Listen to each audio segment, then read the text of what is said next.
Good morning, ladies and gentlemen. I don't know why I said it like that, but scoring 70 here. I just woke up about like 20 minutes ago. That's why I'm still in my pajamas. Um, and it's official. Tom Brady is retired. Now, yes, I know that there was a lot of speculation on whether it was true or not because Adam Schefter and Jeff Darlington both came out and said it like about a week ago, I think it was already. Maybe my time's off, but they came out and said retired, but Tom Brady himself said that he hasn't made a decision yet. Well, today he has, and the source is, well, himself. Tom Brady himself came out and said on his social media that he's done after 22 seasons in the NFL.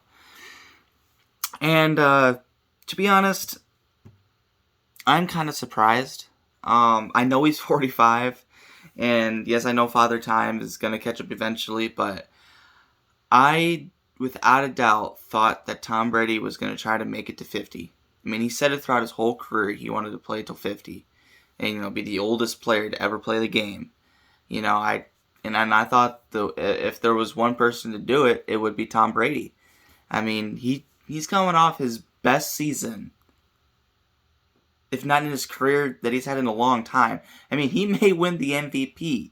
I mean, it's just, I just didn't think that he would go out this way, losing in a divisional round.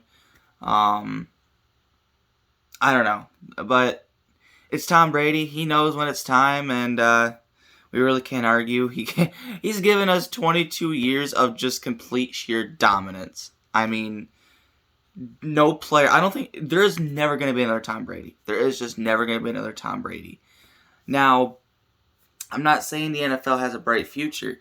Once Aaron Rodgers retires, now it may even happen this year, who knows, but excluding Aaron Rodgers, we're entering a whole new era of football. I mean, RBT said it in one of his videos that, this future is going to be so different. I mean, you got yourself Pat Mahomes, Josh Allen, Joe Burrow, Justin Herbert, even Tua Tagovailoa looks like he's becoming a good quarterback in Miami. Who else? Mac Jones looks like he's going to be a keeper. And these are all guys in the AFC. I probably missed a few in the AFC. I mean, shoot, if Deshaun Watson stays out of parlors, he may be able to play again. I'm kidding. But, I mean, if Deshaun Watson ends up playing again, we've seen what he can do on the field. I mean, he could be a superstar caliber player, too. And they're all in the AFC. Like, now I'm probably missing some.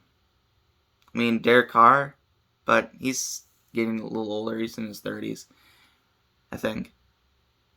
But he's also not like that superstar player. Yes, he played well this year, but can he be consistent? Who else is in the AFC that I'm forgetting? This is now going to bug me. But anyway, and then on the NFC side, you got Dak Prescott, who's still relatively young, who's still, I'm going to say a good quarterback. He is a good quarterback. Justin Fields, I think, will pan out. Who else is in the NFC? I think mainly, I think all the good quarterbacks are all in the AFC. I think the only NFC good quarterback over there is Dak Prescott. Who else is there? I haven't really thought about this. Because it's hard to comprehend the fact that, that the quarterbacks we've come to accustom to, like Brady, Rodgers, the Mannings, Phil Rivers, Drew Brees, they're all gone basically. Once Aaron Rodgers goes, they're all going to be gone, and it's just hard to fathom that. I mean, Russell Wilson, yeah, he's still there. He'll still be around for probably another 5 or 6 years, maybe even 7. Matt Stafford, he'll still be there for another 5 or 6 years. But no, it's just, we're going to be entering a whole new era of football. And it's going to be bright. I mean, this future is bright. We got a lot of young talent. A lot of young superstars. I mean, the AFC side is going to be so wide open. I mean, anybody can win it over there. I mean, Pat Mahomes has proven he can do it. Joe Burrow has just now proven he can do it even without a good offensive line. Man, and I've been saying this for the past couple of weeks. If the Bengals can get themselves an offensive line And it doesn't even have to be a superstar caliber offensive line, but just your good offensive line. I think the Bengals can become a dynasty. I really can think they can. I mean, just what they have. Joe Burrow is playing lights out already in his second year. He was playing lights out his rookie season before he got hurt. Now, this is a stretch, but I believe if Joe Burrow never, what did he do, tear his ACL? Whatever he did to end his season. I don't know why I stuttered there. For some reason, I can't speak this morning. But anyway, if Joe Burrow did not get hurt in his rookie season, not only did I think he would have won Rookie of the Year, I think he would have led the Bengals to the playoffs. Now, I'm not saying he would have led them to the Super Bowl like he did this year, but I think he would have led them to the playoffs and maybe even won a game. The only reason why they they only won 4 games is because Joe Burrow got hurt right early in the season. I mean, he was playing lights out even his rookie season, and he picked up pretty much where he left off this season. So, Joe Burrow, he's going to be a force to be reckoned with, just like Pat Mahomes will, just like Josh Allen. I mean, Josh Allen and Pat Mahomes, that's going to be the new Brady Manning. That's going to be a new Brady Manning right there for years to come. I'm excited for that matchup. And don't forget Justin Herbert. I mean, Herbert is over there in the AFC West doing some crazy things over there as well. It's just this NFL future is going to look so much different, though, without all these players. Now, okay, Aaron Rodgers may return next season, and I won't be surprised if he does. But he is basically the grandfather now. He was Tom Brady, but now it's Aaron Rodgers. Because even Big Ben, I forgot he retired, yeah. It's Aaron Rodgers and basically all the grandchildren. If that makes not a lot of sense, but I hope you get what I'm trying to make here. The point I'm trying to make here. It's just this, the NFL is going to become so wide open now. It's not going to be like, it's going to be Tom Brady going, it's going to be Aaron Rodgers. Those players are going to be gone. I mean, after Aaron Rodgers goes, the next 2 oldest guys, or 3, are going to be like Ryan Tannehill, Matthew Stafford, and Russell Wilson, because they're all in their 30s. But, I'm kind of excited, though. I'm excited to see all these young guys take over the league. They're all going to be the face of the NFL now. It's no longer going to be Brady, Rodgers, Breeze. There's not going to be those people anymore. It's going to be Mahomes. It's going to be Allen. It's going to be Burrow. It's going to be Herbert. I mean, there's so many players that are going to be the face of the NFL. And it's not even just quarterbacks. I mean, you got yourself, without any order of, where they are in the standings of who's better and who's not. You got Joe Mixon on the Bengals. You got Nick Chubb on the Browns.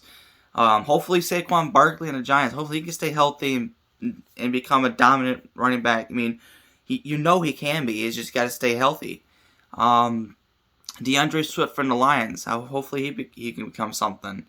Dylan Montgomery from the Bears is a decent running back. Dalvin Cook from the Vikings. I mean, we got ourselves. I'm just excited. I don't know what else to say, but what I do want to say is this: a lot of you will agree with me, and this is gonna sound like old news, but I'm disappointed in Adam Schefter. I mean, he's one of the guys I looked up to for. I mean, it's not just me; it's pretty much the whole whole NFL world looks up to Adam Schefter for NFL news. And he comes out and says Tom Brady retires before Tom Brady himself says he retires. And I know a lot of people have said this, but when you're a reporter of that magnitude and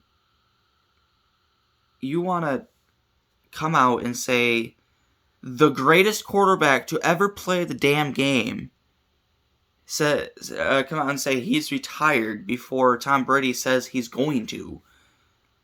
That is just poor reporting. That is just poor reporting. And I know I'm sounding like Captain Obvious, but I mean, I understand you got sources that tell you he's going to retire and all that. But before you come out with this story, you got to make sure it's actual factual information. I mean, when I was in school, and this is probably and I hope your teachers did this, but whenever we had a research project we had to do, the teacher has always said, make sure what you have is factual. Especially if it's on something that's not like fiction or something like that. But if it's like, let's say you're doing it like on cancer or anything that's has to do with the real world, and you want to make a presentation about it, and you want to sound factual, you got to make sure what you're putting out there is actual factual and not just gas coming out of your ass. I don't know. But when you're a reporter of that magnitude, you got to make sure the story is accurate and factual before you come out and say it. You know, just because someone says he's going to do it doesn't mean that's going to happen. You know, if I was Adam Schefter, I would have actually, before I came out with it, talked to Tom Brady. I mean, a reporter of that magnitude, he could talk to anybody in the NFL at will, and they would respond to him. I mean, it's when Adam Schefter wants to talk to you, you talk to Adam Schefter. And I would have asked Tom Brady, hey, have you made your decision yet? Are you going to retire or not?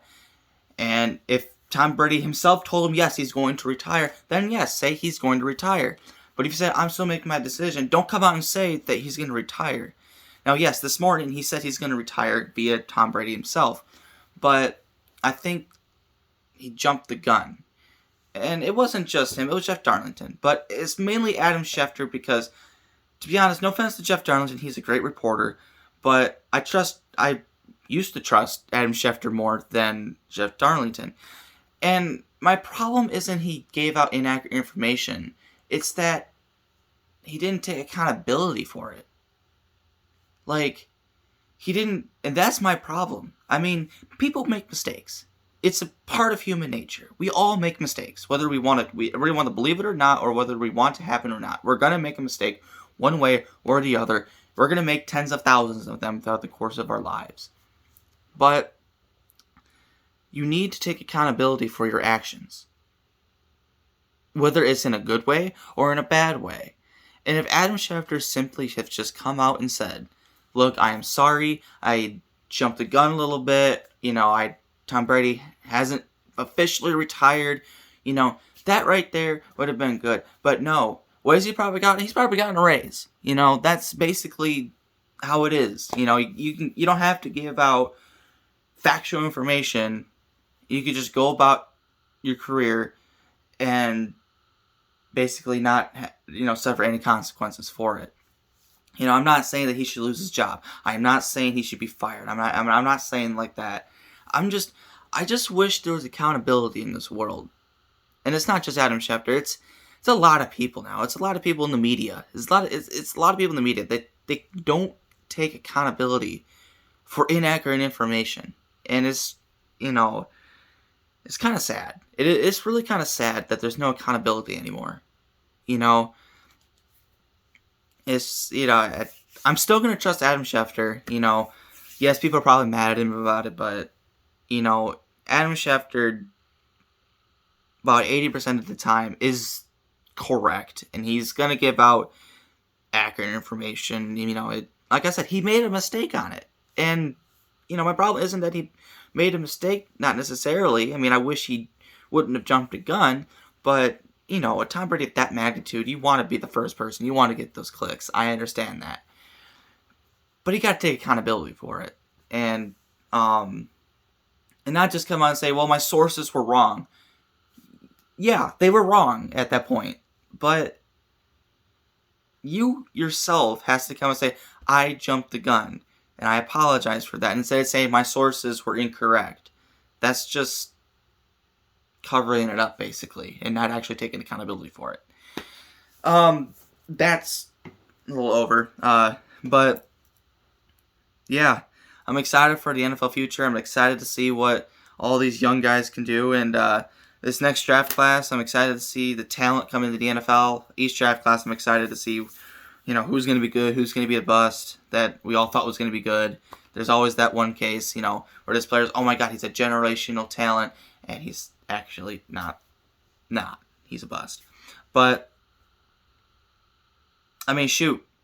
I forgot about one quarterback in the AFC. If Trevor Lawrence, the previous number 1 overall pick, if he can get himself, 1, a coach, and 2, an actual team around him, he may be able to be a good quarterback. I mean, we know what he's able to do in college, and he showed some flashes in the NFL. It's just he had Urban Meyer for his head coach. The stripper boy. I don't know if it was a stripper boy, but you know what I'm talking about. I don't know. I don't think I don't think Trevor Lawrence is to blame for the Jaguars' I don't think he's to blame for their bad season last year.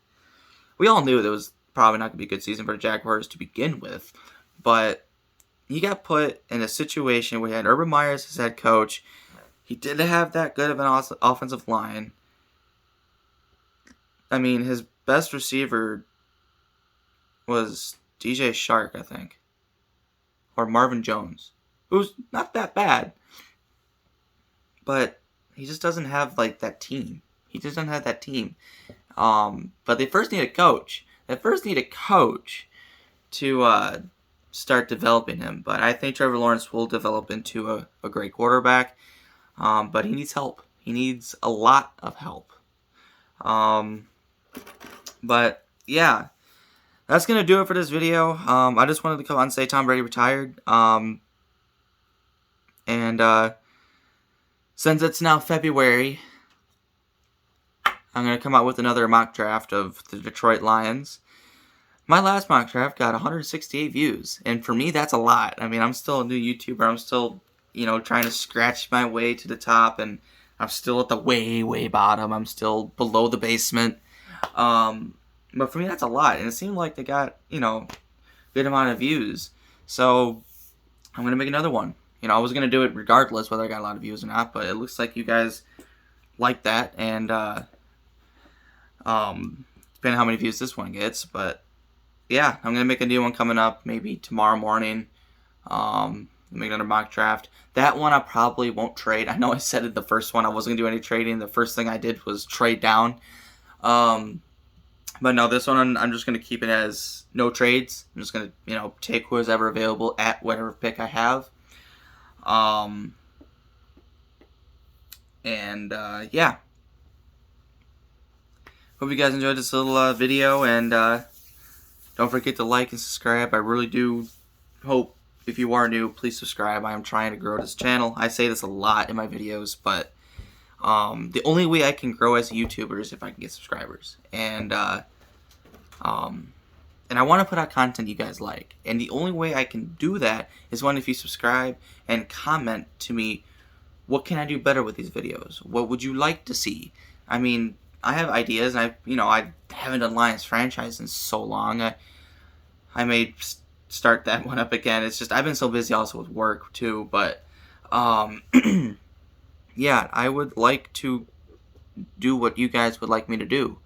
But the only way that can happen is if one, I get, if you subscribe, and two, if you actually comment down in the section below. I said that kind of weird, but just so you can let me know what you guys want to see, and I'll 9 times out of 10 do it. So just keep in mind, I do mainly Detroit sports fan. So anything to do with Detroit sports, I will do. But shoot, if you want me to do, for example, if you want me to do a mock draft for the New York Jets, I'll do one. The only reason why I don't do what some other YouTubers do, where they do a mock draft for every single team for the first round, is because, well, long story short, I'm lazy. No. I just think it's a little easier, but it's also, you get to, if you pick one team, you get to just say, okay, this team needs this team needs that, instead of trying to go through all, different teams. And I like to do a full draft. I don't like just to do one round. I like to do the full draft. So that's why I like to just do just one team each. If you guys want me to do the first round for every single team, I will. But yeah, don't forget to like, subscribe, and I'll see you all in the next one. Have a great day, guys.